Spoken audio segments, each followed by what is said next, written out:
بسم اللہ الرحمن الرحیم. ناظرین ONN TV کے پلیٹ فارم سے میں ہوں سردار افتخار.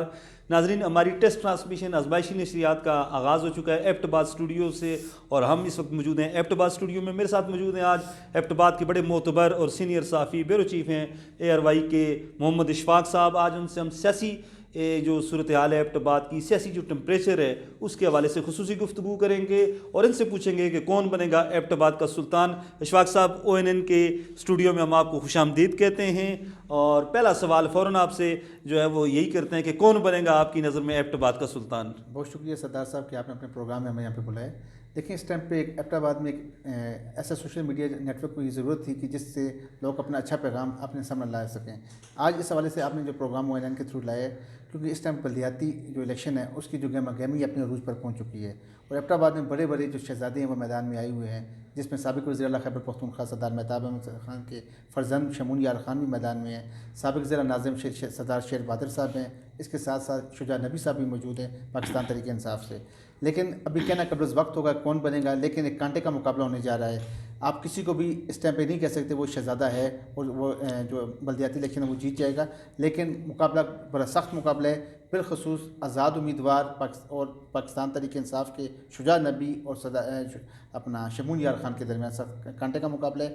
یہ اب آخری جو ہفتہ ہوگا اس میں آپ کو پتہ چلے گا کہ صورتحال کس طرف جا رہی ہے. ابھی ہر آدمی کوشش کر رہے ہیں کیونکہ ٹائم بہت کم ہے، آج پورا مہینہ رہ چکا ہے، اور جو 32 یونین کونسل ہیں اس کو کور کرنا انتہائی مشکل ہے. اوپر سے موسم بھی کافی سرد ہے، تو ہر آدمی کوشش کر رہا ہے کہ زیادہ سے زیادہ لے. لیکن ایک جو مین خبر آپ کے سامنے آئی تھی گزشتہ روز کہ جو پاکستان مسلم لیگ نون ہے، جس میں ایک ناراض گروپ تھا حاجی محمد اوان والا، اس کے ساتھ جو نعید اوان ہے وہ بھی واپس پاکستان مسلم لیگ نون میں آ گئے ہیں، اور پاکستان مسلم لیگ نون یکجا ہو چکی ہے.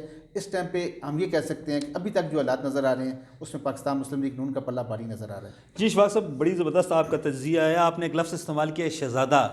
ہمیں شہزادوں کی نہیں، ہمیں تو عوام کی خدمت کرنے والوں کی ضرورت ہے.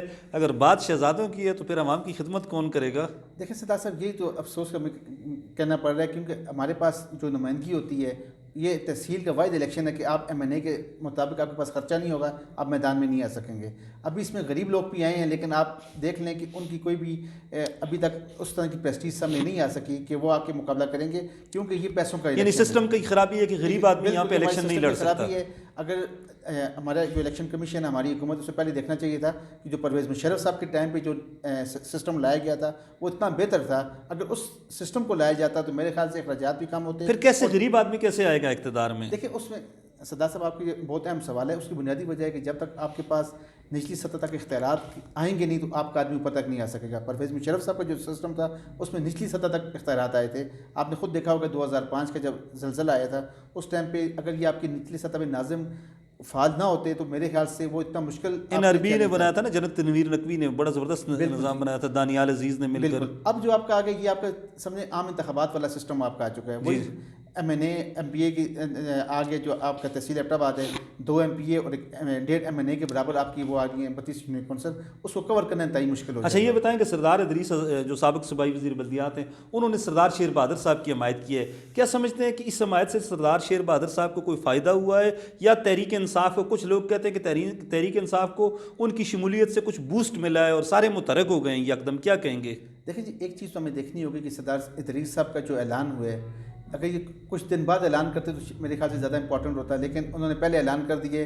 اس سے یہ فائدہ ہوا کہ پاکستان تحریک انصاف کے جو ہمارے یہاں پہ اسپیکر صاحب ہیں اور ہمارے MNAs ہیں جو ہے وہ اس ٹائم پہ الرٹ ہو چکے ہیں. انہوں نے اپنی کمپین کو بہت تیز کر دیا ہے.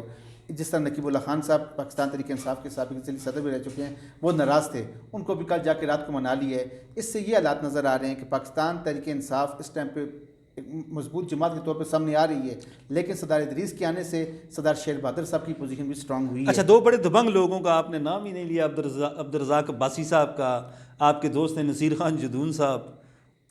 ان کو کس نظر کہاں دیکھتے ہیں آپ؟ دیکھیں جی، ایک چیز ہمیں دیکھنی ہوگی کہ آپ کا جو ہزارہ ہے یہاں پہ 2 جماعتوں کو کمیشن سے پذیرائی ملی ہے. اس میں پاکستان مسلم لیگ نون ہے اور پاکستان تحریک انصاف ہے.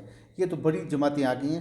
اب ان کا مقابلہ کرنا میرے خیال سے تھوڑا ٹف ٹائم ہوگا. عبدالرزاق عباسی صاحب کی شخصیت کو آپ دیکھیں، انتہائی شریف و نفس انسان ہے اور سابق امیر بھی رہے ہیں، سابق ناظم بھی رہ چکے ہیں. لیکن 32 یونین کونسل کو اگر آپ کہیں کہ کور کریں گے جماعت اسلامی کے پلیٹ فارم سے، میرا نہیں خیال کہ جماعت اسلامی. اچھا، کچھ لوگ تو یہ کہتے ہیں کہ بابا حیدر زمان کا اگر کوئی متبادل ہو سکتا ہے تو وہ عبدالرزاق عباسی صاحب ہیں. دیکھیں جی بابا درزمان کا تو میرے خیال سے نعم البدل آپ کے پاس کوئی آپشن نہیں، یہ ہم نہیں کہہ سکتے شریف النفس انسان ہے عبدالرزاق عباسی صاحب، لیکن ان کے بعد جو جماعت ہے جماعت اسلامی وہ ہمارے جو ہزارہ بالخصوص ایبٹ آباد ہے اس کو اس طرح پذیرائی نہیں مل سکی جس طرح ملنی چاہیے. آپ پشاور آپ فاٹا سے دیکھیں وہاں سے سیٹیں لے سکتی ہے، لیکن اگر آپ جماعت اسلامی کے پلیٹ فارم پہ عبدالرزاق عباسی صاحب چاہیں تو میرا نہیں خیال کہ وہ سیٹ لے لیں گے. اگر وہ آزاد حیثیت سے آ جاتے تو میں آپ کو لکھ کے دیتا کہ کافی سخت مقابلہ ہونے. اچھا اس وقت اگر آپ سے میں یہ سوال پوچھوں کہ آپ کی نظر میں 3 امیدوار جو جن کا آپ نے نام لیا ان میں پہلے نمبر پر کون ہے؟ آپ بتا دیں نا جی. آپ دیکھیں لوگ سننا چاہتے ہیں، دیکھنا چاہتے ہیں. ابھی کسی کو ہم دیکھیں اس میں کیوں ابھی آپ کے پاس پورا مہینہ موجود ہے، آپ کے جو آخری 10 دن جو ہفتہ رہ جائے گا اس میں آپ کو پتہ چلے گا آپ کے علاج کدھر جا رہے ہیں. صافی لوگوں کی نبض پہ ہاتھ رکھتے ہیں، ان کو پتہ ہوتا ہے پہلے نمبر پہ کون ہے. جی دیکھیں سردار صاحب میرے جو اپنے ذاتی آپ رائے کے حساب سے لیں تو ابھی جو سب سے ٹاپ پہ جا رہا ہے وہ سردار شمون یار جا رہا ہے. اس کی بنیادی وجہ ہے کہ جو پاکستان مسلم لیگ نون نے 2-3 روز میں بریک تھرو بڑھا. اچھا آزاد امیدوار سردار شیر بہادر صاحب کو آپ کہاں دیکھتے ہیں؟ جو میرے اپنی رائے وہ دوسرے نمبر پہ آ رہے ہیں. اچھا دوسرے نمبر پہ آ رہے ہیں. اور شجاع نبی صاحب تیسرے نمبر پہ آ رہے ہیں. اچھا یہ تو چلیں ناظرین اشفاق صاحب کی اپنی ذاتی رائے ہے. بہرحال وقت بہترین جج ہوتا ہے، بہترین منصف ہوتا ہے، اور وقت ہی بتاتا ہے کہ کس بندے کی پریڈکشن اور کس بندے کی رائے جو ہے وہ صحیح تھی، حتمی تھی. ویسے صحافیوں کی جس طرح میں نے پہلے بات کی کہ سینئر صحافی ہیں، ان کی نبض عوام کی نبض پہ ان کا ہاتھ ہوتا ہے اور بہت سی چیزوں کا ان کو زیادہ علم ہوتا ہے. آخر میں چلتے چلتے 2 سوال آپ سے کریں گے کیونکہ وقت مختصر ہے. یہ بتائیں کہ تحریک صوبہ ہزارہ بنی تھی بابا حیدرزمان کی، آج بلدیاتی الیکشن میں صوبہ ہزارہ کا نام و نشان ہی نہیں ہے، اور بلکہ ان کے بھائی سردار گور زمان خان نے ارسل پرویز صاحب کی حمایت کا اعلان کر دیا. آج صوبہ ہزارہ کہاں ہے؟ گم کیوں ہو گیا ہے؟ دیکھیں جی سردار صاحب بابا حیدرزمان کا بہت بڑا ایک نقصان ہوا ہے. اسی تحریک آپ کو جو کچھ ہلکی بچ بھی گئی تھی ان کی ڈیتھ کے بعد وہ بھی آج آپ کی دفن ہو چکی ہے. کیونکہ کچھ بھی ہے آپ اپنی نمائندگی اس میں لازمی آپ کو کرنی تھی. آپ کوئی ایم این اے یا ایم پی اے کے الیکشن کے لیے نہیں جا رہے تھے، آپ تحصیل کے لیے جا رہے تھے. سلطان العارفین تو لڑ رہے ہیں وہ تحصیل ایبٹ آباد سے لائے. اب بابا کے جو بھائی ہیں وہ سردار گور زمان صاحب، انہیں کچھ بھی انہیں کنٹیسٹ کرنا چاہیے تھا الیکشن. اچھا لیکن چلو انہوں نے کر اچھا دیا. جنرل عام امیدوار جو ہے نا جنرل کونسلر کے کسان کونسلر کے، وہ بھی تحریک صوبہ ہزارہ کے نہ ٹکٹ کو فوقیت دے رہے ہیں نہ کہیں وہ ان کا تذکرہ ہو رہا ہے. میرا یہ سوال تھا کہ صوبہ ہزارہ کا کاز کہیں گم ہو گیا ہے، کیوں؟ دیکھیں اس کی بنیادی وجہ ہے جب آپ کاز سے پھر جائیں گے اور آپ جا کے لوگوں کی حمایت کریں گے. بالخصوص دیکھیں کچھ ایسے پوائنٹس آ جاتے ہیں کہ ابھی اس کو ڈسکس کرنا بھی اچھا نہیں لگتا کہ اے این پی کی ہم نے ہمیشہ سے مخالفت کی تھی. آپ مانیں گے کہ یہ ہماری جو تنظیم ہے یہ جا کے ان سے دعا کر کے بھی آئی ہے، فاتح خانی کر کے آئی ہے، امیر حیدر خان ہوتی کے کر کے. آپ اس حالات کو آپ دیکھ لیں، نسیم ولی والی جو کیس ہے اس کے بعد میرے خیال سے جو کچھ ان کی پذیرائی تھی وہ بھی. اچھا تحریک صوبہ ہزارہ ان لوگوں کی بھی سپورٹ کر رہی ہے جن لوگوں کو اس الیکشن میں اے این پی بھی سپورٹ کر رہی ہے، کیا سمجھتے ہیں؟ دیکھیں جی ایک چیز بالکل سردار صاحب کلیئر ہے، اب صوبے والا کاز آپ کا ویسے بھی دفن ہو چکے ہیں. اچھا جب تک آپ کی بڑی 2 جماعتیں مسلم یہ کاز کیسے زندہ ہوگا اشفاق صاحب؟ اس کے لیے ہمیں جب تک آپ کی تمام بڑی جماعتوں کو اکٹھا نہیں ہونا پڑے گا اس طرح آپ کا کاز ڈیٹ ہے. دیکھیں بابا حیدرزمان تو ایک شخصیت کا نام تھا. بابا نے کاز کے لیے میدان میں آئے تھے، انہیں پورا پاکستان ان کو جانتا تھا. اب بابا کے جانے کے بعد ہمیں جو آگے قائدین مل گئے ہیں وہ اس لیول کے نہیں ہیں کہ وہ اس تحریک کو بوسٹ کر سکتے.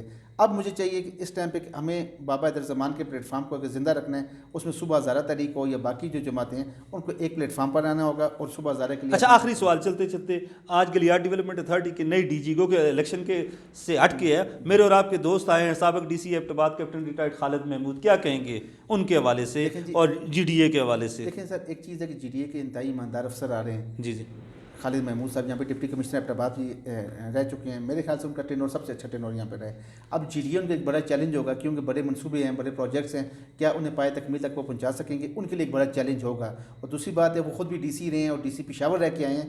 تو آپ کو جب آپ ضلع میں آ جاتے ہیں تو اگر آپ کے پاس ڈی جی کا عہدہ ہو، آپ کی نظر میں منصوبے عام ہیں یا ادارے کی اصلاحات؟ دیکھیں سر اگر آپ عوامی طور پہ دیکھیں تو منصوبے عوام کے لیے بہت اہم ہے کہ ادارے کی اصلاحات بھی ہونی چاہیے. ادارہ ٹھیک ہوگا تو تب منصوبے بھی پائے تکمیل تک پہنچیں گے. دیکھیں جس لیول کے خالد محمود صاحب رہے ہیں وہ ڈی سی پشاور رہ کے آگے، آج وہ انہیں ڈی جی تو لگا دیا ہے. میرے خیال سے وہ دل سے شاید تسلیم نہیں کر رہے کیونکہ انہیں جواب دے پھر بھی اپنے ڈپٹی کمشنر ایبٹ آباد کون ہے.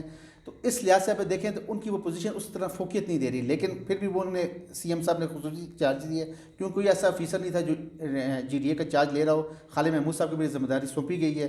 ابھی وہ آ گئے ہیں. اب دیکھتے ہیں جو جی ڈی اے کے اندر نچلی سطح پہ جو کرپشن ہوئی ہے یا اتنا بڑا مثالی ادارہ لوگ کہتے ہیں سابق دور میں اتنا بڑا مثالی ادارہ بنا ہے تو پھر چارج کیوں لینے کے لیے کوئی تیار کیوں نہیں تھا؟ دیکھیں یہ بات انتہائی مشکل ہے کیونکہ اس ٹائم پہ جو چلے ناظرین گہرائی میں نہیں جاتے، بلدیاتی الیکشن کی بات ہو رہی تھی تو اشفاق صاحب نے یہی کہا ہے کہ اس وقت 3 امیدوار جو ہیں ان میں بڑا کانٹے کا مقابلہ ہے، لیکن میری نظر میں عبدالرزاق عباسی صاحب کو بھی اگر شامل کر لیا جائے تو 4 امیدوار ہیں، کانٹے کا مقابلہ ہے، کوئی بھی حتمی بات کہنا قبل از وقت ہوگا۔